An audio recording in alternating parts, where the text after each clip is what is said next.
And so today we want to welcome and invite this tremendous gift to not only the kingdom of God, but to the nations as he's coming to inspire us and set our hearts ablaze to get ready to win and be victorious.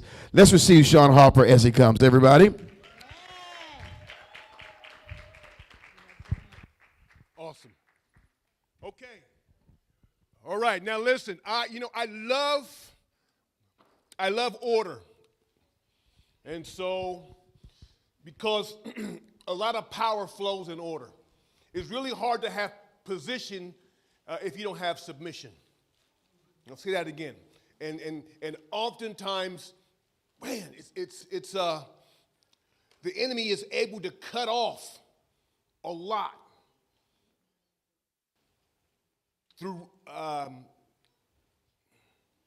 disobedience. So I'm going to stand on what the man of God said. Okay, I don't care what you think about me. And we're going to invite the people in the back to come up front one more time. Because that's what the man of God said. Now, don't let me have to go back to my old zip code, okay? But, yeah, just come on up. And audience, give them a round of applause as they come on up, please. I'll tell you a quick story. Played 7 years in the NFL. Played for the Rams, played for the Colts, played over in NFL Europe. My queen and I, in fact, why don't we just, come on up here, baby. This is my first round pick in a 1-round draft right here.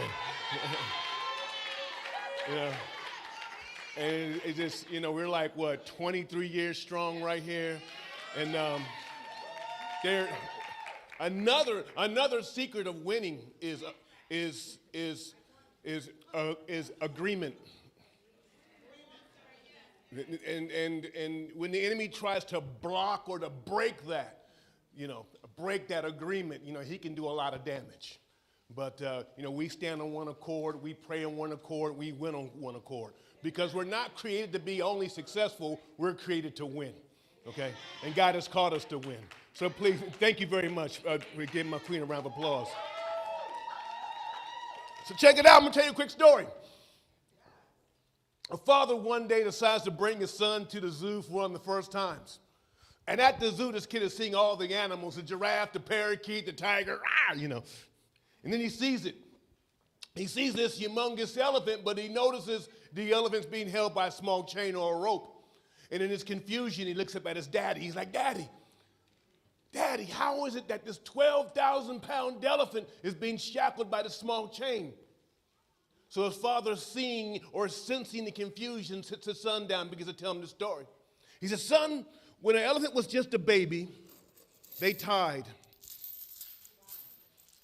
a humongous chain to its right ankle.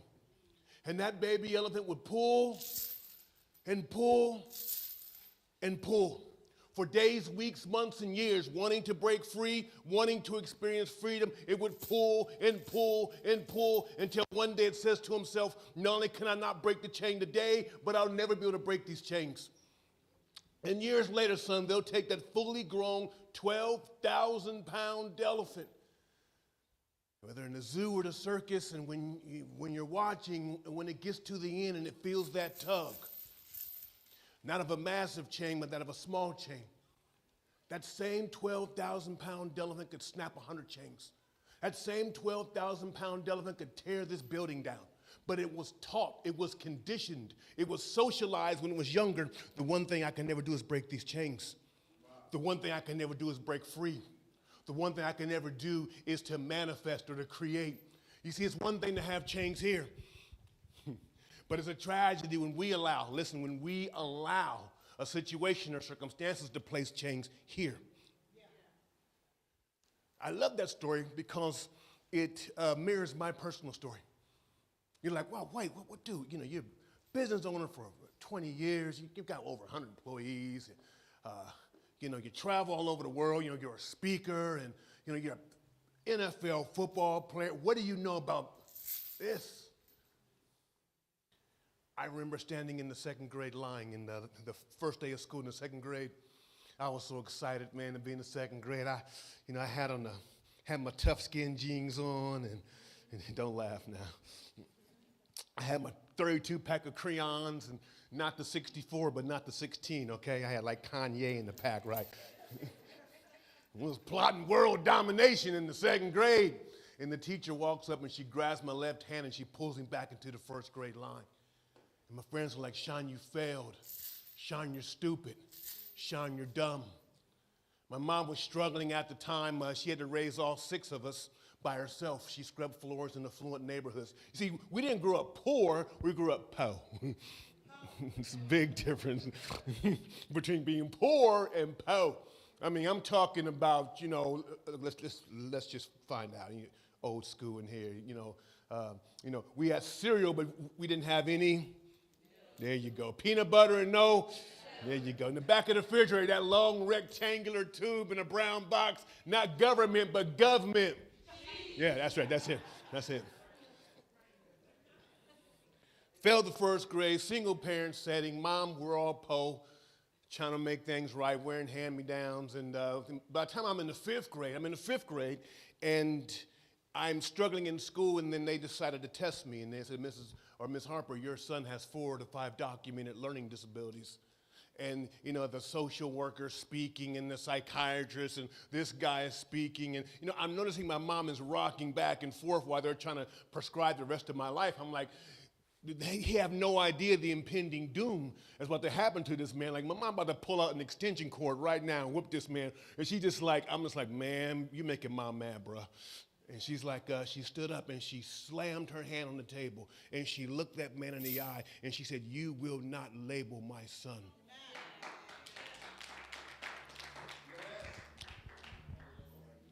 Listen, if you change your focus, you change your life. And at that moment, what she was trying to stress to me is that you're not disabled, you're uniquely enabled.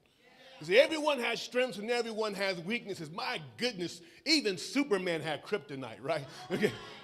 So, can you guys hear me?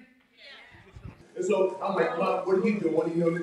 The psychiatrist, the social worker, we have programs, and your son's a victim now, and that's another dangerous word. Not a victim, I'm a victor. You see, victims tend to focus on what they're going through. Winners always look to where they're going to. And that's how you can tell if you're surrounded by a victim or a victor. Be careful when people try to victimize you. We're going to give you this and this social program. And listen, whoever gives you the things, they now have the power. Okay? Very careful here. Because they short circuit the cause for your life. So she pushed me out there, man. And I moved from being I was never a bad boy. But I was worse in some regards because I was a mad boy. In the streets, bad ain't got nothing on that. Kicked out of 2 schools.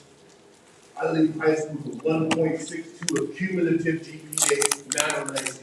Out of 154 seniors who graduated, my academic rating was 154. I was voted most likely to fail. Athletically, I barely started in high school football. I wasn't even an honorable mention all conference. In fact, I wasn't supposed to play football because I had truly flat feet and my right foot put into some doctors years later could be potentially slightly deformed. In fact, I had to go to not one doctor, but another doctor. The first doctor said, you can't play. So the coach knew another doctor, took it to that doctor, and said, you know what? That one doctor, everybody goes to excuse me. That doctor, he's all, you're good. They go back to play football now. So I was the guy sitting in the back of the room at the banquets. This guy is all city, this guy is all state, this guy is all intergalactic university, first team, and then there's me, Shawn Harper, getting the dreaded participation trophy. As far as speaking, I've said it my entire life. I could not complete a sentence till college. The counselor said, you would never see normal. Last day of school, I get a phone call from a junior college in Mason City, Iowa. Now, I'm from the south side. I'm from the hood, man. And so I'm getting a call from Iowa to go play football. I'm going to Iowa. I'm like, I'm not going to Iowa. I hang up on the coach, like, no, thank you. Why do you want me anyway? Not a good football player. In that moment, something began to germinate, begin to move within me. That's the seed. God does everything with seeds.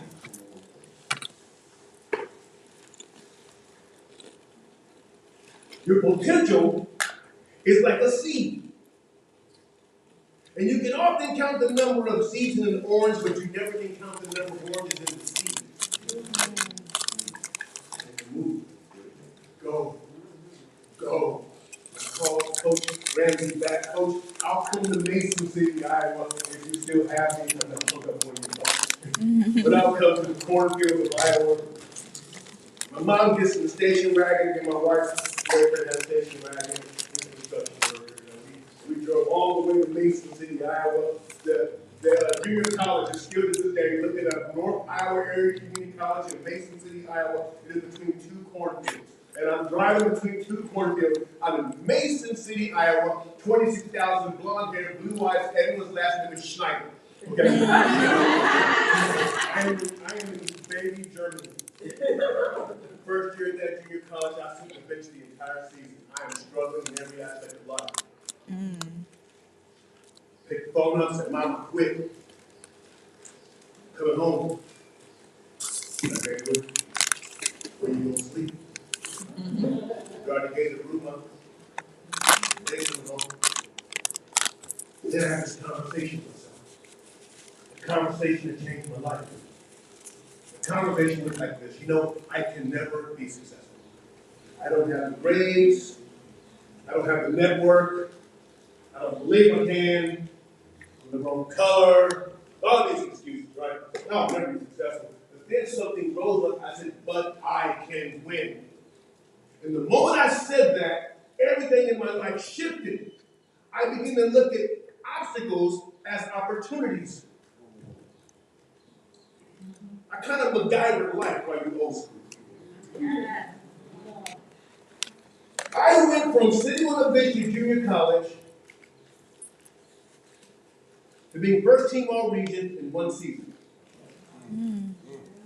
Elected into the Junior College Hall of Fame at the end of the year. I went from struggling in junior college to graduating a semester early. I took 22 credit hours in one semester.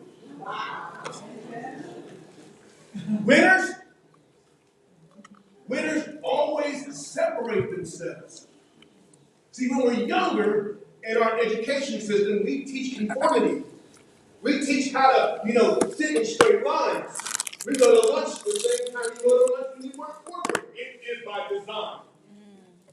And what happens is that we pursue this thing in life and we sacrifice the God-given seed that's in us.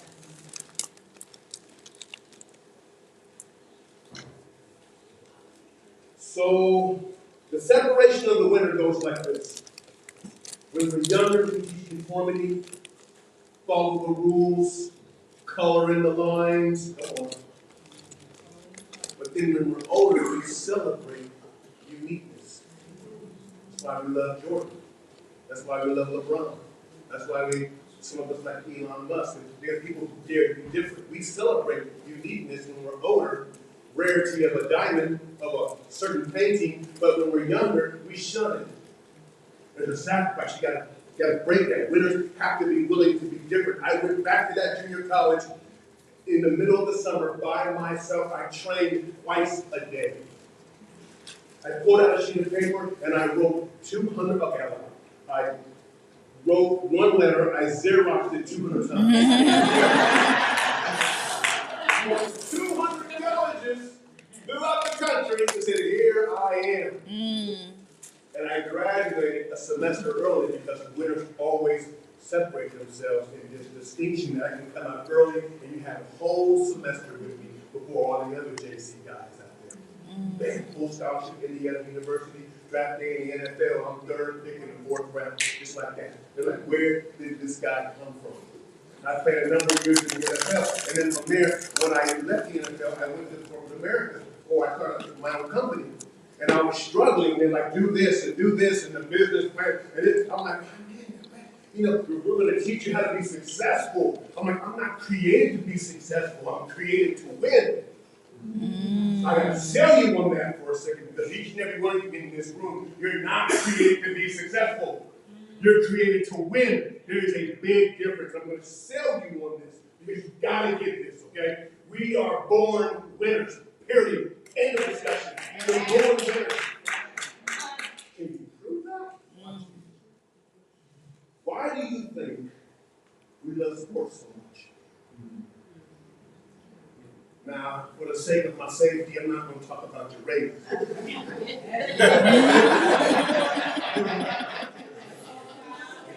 That's wisdom right there. That's wisdom.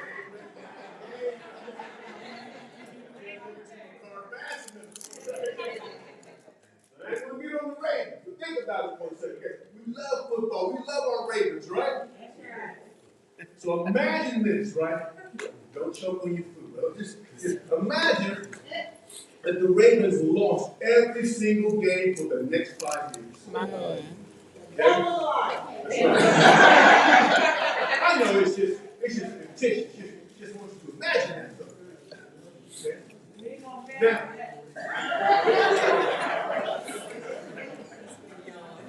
how full would the stadium be?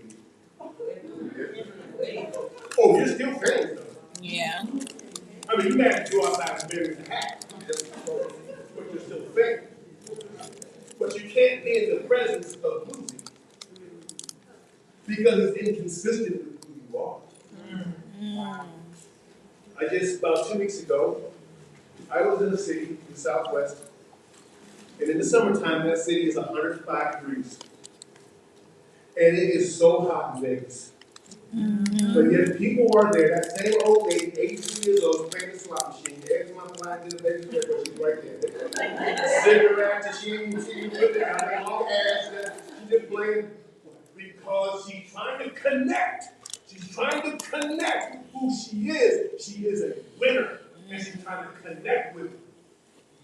And a lot of times we go through life, man, and we're working hard, and we're sitting there, and we're grinding, and we have what's called success, but something's not right because we're not winning. The thing about winners is that success people produce, winners reproduce. And without that reproduction of giving and sowing, it's like, it's not connected. My son, when he was 2 years back, he's a gamer. He loves to play video games. And I came home around 4:30 in the morning, and I went downstairs, and I see the lights on, like he's flickering at the light. Like, what are you doing up? He's like, Dad, I'm trying to get to the dark room. I said, what's on bed? Now he doesn't know. He doesn't know that he got that from his daddy. That I will destroy you in this Pac-Man, Defender, Tempest, Donkey Kong. I'm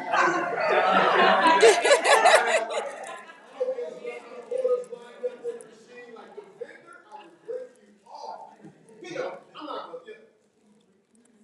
You can't share it today, right? What's the thing? What is he doing? He's trying to connect with the wind within. Each and every one of you right now. You can hear me. You are one of 90 million sperm cells that fertilize the egg. It wasn't a race. It wasn't, hey, go look at my Maybach. It wasn't, here's my business card. No, you were fighting for your life for your win. What happens is around the third or fourth grade, by the time you discover that Santa Claus is not real, it's not real.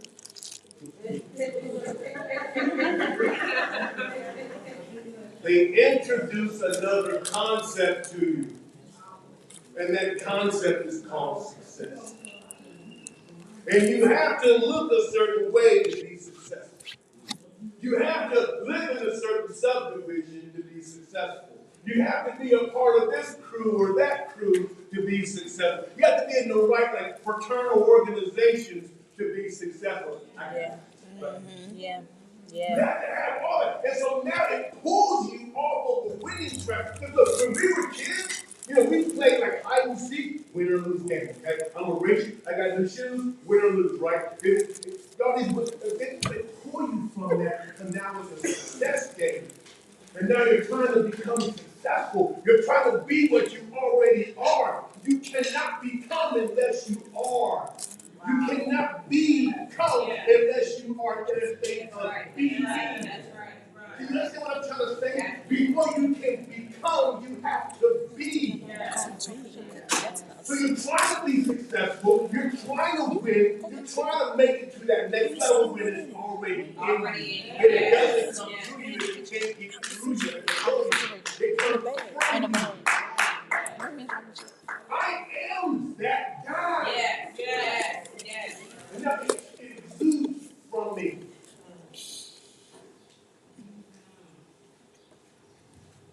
So, let's talk about this thing about the winner. Let's talk about winning. First thing you got to do to be a winner is that you have to know that you are a winner. Yes. See, that's the difference. Oh, and let me just say this, okay? This is the evolution for me. I don't have it all together. I'm in this process. I'm walking you through it as I'm going through, okay? Check it out. A winner is like a thermostat. Success-minded people are like thermometers. A thermostat sets the temperature. Yes.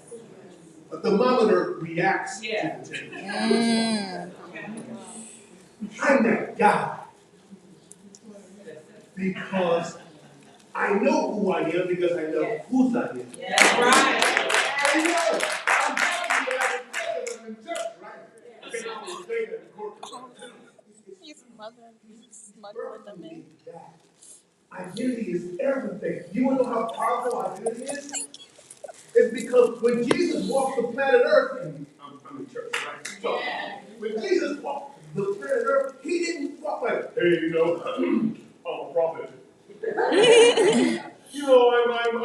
after the order of Melchizedek. All that he did came from my identity. I'm the son of God. Identity is so powerful that in Matthew 4, after he was confirmed, the first thing the enemy said is, if thou be the Son of God. That's the first thing he attacked with his identity. If you're the Son of God, do this. If you're the Son of God, he had to get him off of that.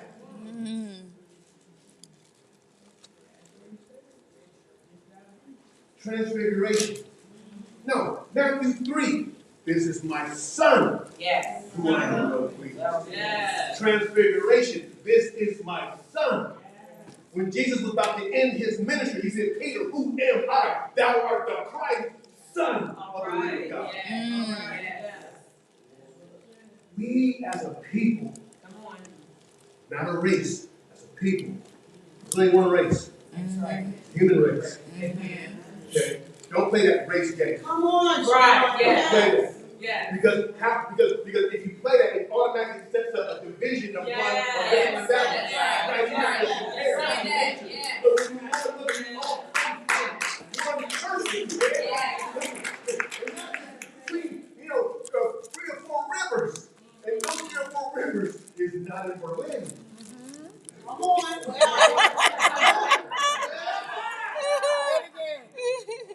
Just one people.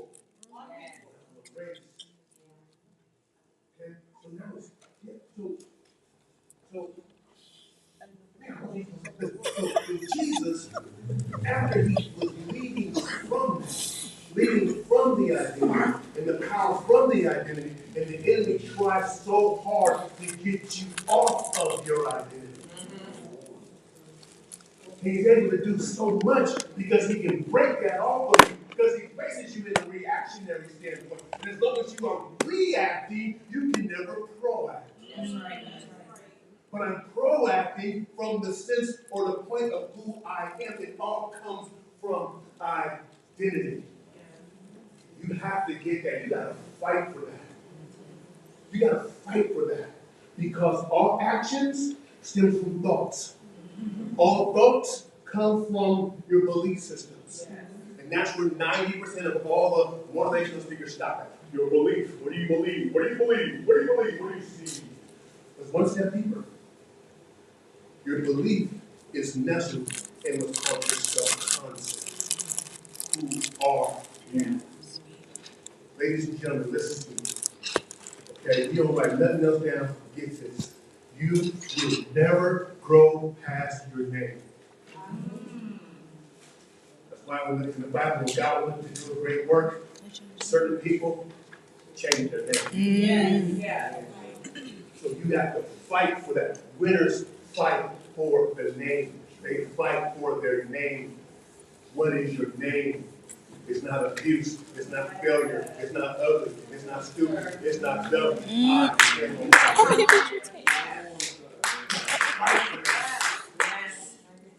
Some of us, man, we already tired of life and we are reacting to mom and dad. Mom and dad, go. Rule number one is I'm a winner. One. Number two, now that gives you a winning perspective. So whenever I walk into a situation, I walk in as that guy, as that winner. You know what it's like? Anyone ever been to a amusement park before? Okay, I've only got a couple of them. See the point? Yeah, now a huge roller coaster. Now, if you're on a huge roller coaster and you're about to, go down the hill on a huge roller coaster, and you know that it's a ride, and you're gonna be like, ride. I mean, I ain't gonna get it. I'm like, yeah.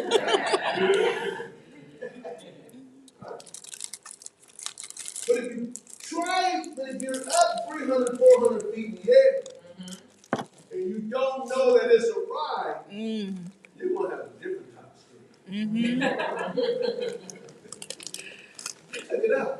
So you have to approach every single situation with the understanding that, hey, I am a winner. Yes. I claim to win. Yes. You move differently. It breeds a lot of humility.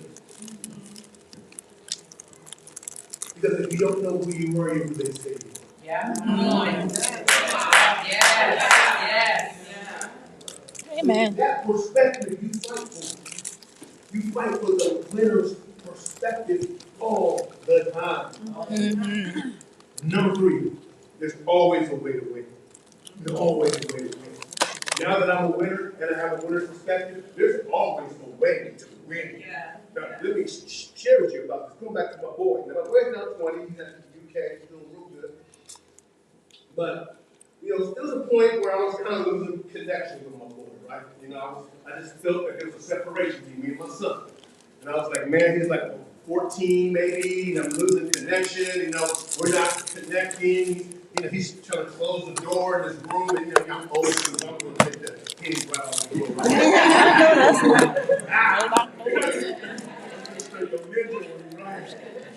That may or may not be the proper way. So I'm trying to connect with my boy now, right?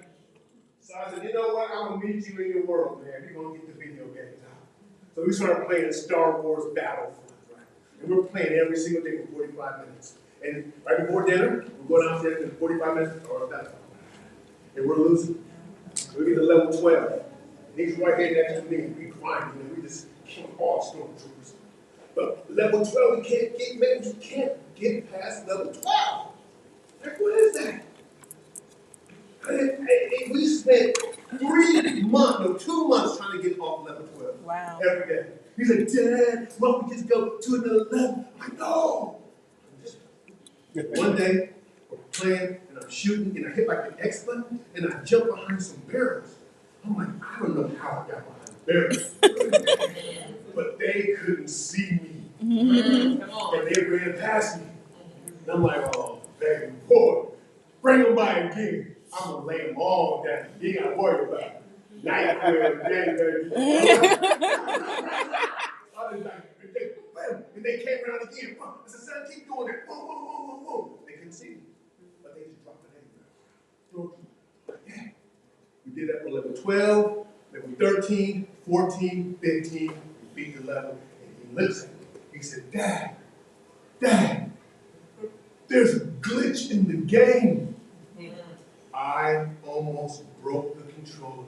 I said, it's not a glitch.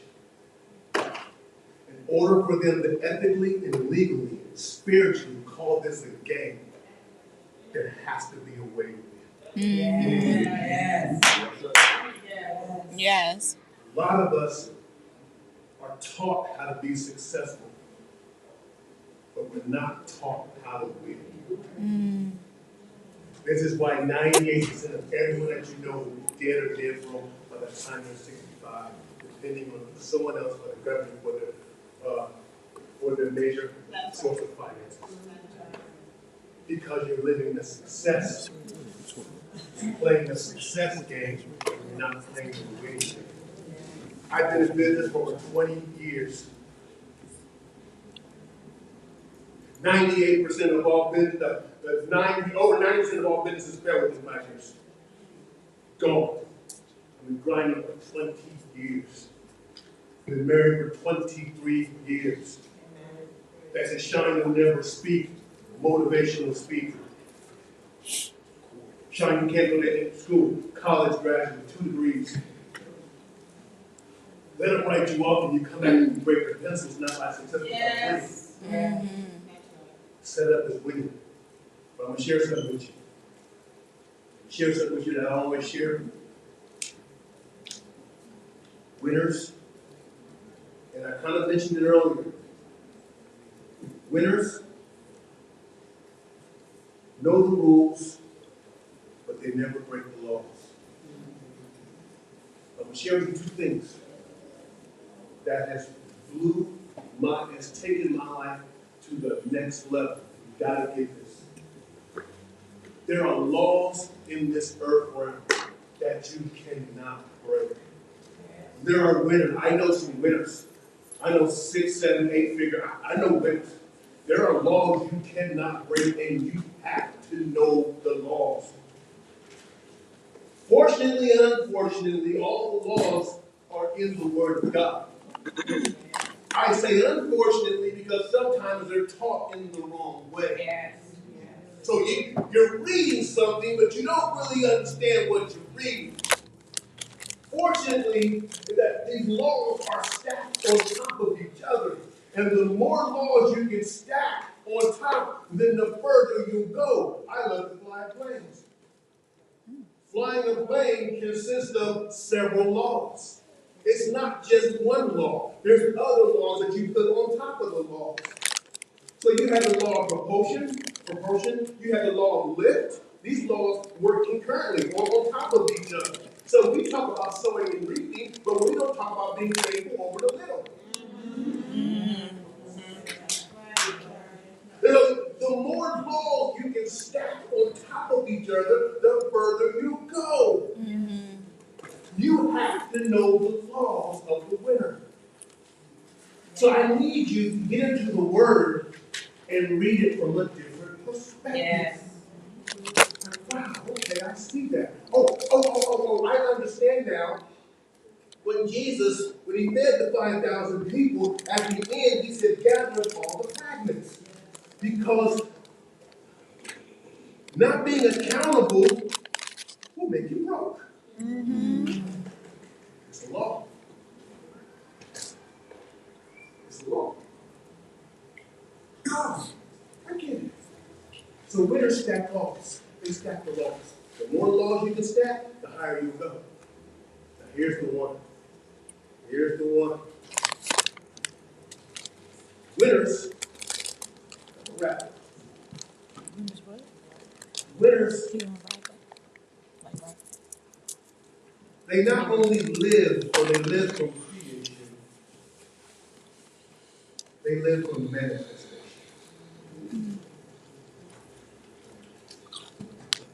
And the thing that we have as a people that is so powerful, and it is the manifestation center of our body, is our heart. Our heart emits a frequency. I'm not going to get too deep in it, but you have to protect your heart. You have to protect your heart from anger. You have to protect your heart from offense. You have to protect your heart from unforgiveness. You have to protect your heart from bitterness. You have to protect your heart from strife, because strife opens the door for every evil work. It will literally cause poverty in your life. Guard your heart and allow God, listen, allow God to not shape you, but to break you. To break that thing down. Lord, break down that jealousy. Break down that unforgiveness. Break down that strife. Break that. That's why it was so hard when we were sitting in the back of the room, because I know what rebellion will do. Is that witchcraft. Break it down so that you can change this heart, so that it can now emit the frequency of love, that it doesn't refract the wealth, it attracts the wealth. Now, this is not New Age, because at the end of the day, it's not my will, but thy will be done. Mm-hmm. Submission is everything. So you want to win this game? In a recap, I remember everything I just said. It's number one, you're a winner. And you never let that, you never allow that to take that from you. You fight for that. Number two, you have a winner's perspective. That I approach everything that I do as I'm a victim, I'm a victim. Okay? Number three, there's always a way to win. Yes. Always. Number four, walk out of work. Number four is you live a life of submission and forgiveness. And you guard this factory right here. You guard this factory, you keep it clean, you keep it pure, and you keep it powerful. Biggest mighty men, they live from this. They were broke, and then they were treasures of the city because they lived from this, their heart. Okay? And the one I'm going to share with you last but not least, one just hit me when I saw you over there. Winners always, always, always, always build teams. They always build teams, and they always collaborate. That takes a certain level of humility to admit that you need, your wisdom that you were kicking out. I was like, wow, where was that 15 years ago? You always build teams to collaborate. That's very important. That's what winners do. We know who Bill Gates is, right? Y'all know who Bill Gates is? Raise your hand if you know who Bill Gates is. All right, cool. Okay, raise your hand if you know who Paul Allen was. Two people. That was his business partner. You know Warren Buffett, right? Yeah. You don't know Warren Buffett, right? Well, who's just to the left of him? Charlie Munger. He's been his partner for 54 years. No one knows. Music. You know George Clinton, right? Mm-hmm. Probably all know George Clinton. That's good. Yeah. That's good. Awesome. Maceo Parker played with him. No one knows Maceo. No one knows Fred Wesley. Lynn Collins, James Brown, Tina. That's why Anderson is my queen. Amen. That's it. Amen. I'm in trouble. That's why there's so much resistance to that right there. If they can break that down, Mm-hmm. Yeah. They can break the order of that. That's right. Doesn't matter. Right. It doesn't. So I graduated last in my class with a 1.62 cumulative GPA, not on my ACT, and she was the valedictorian. Wow. Same class. God doesn't compare. God doesn't compete.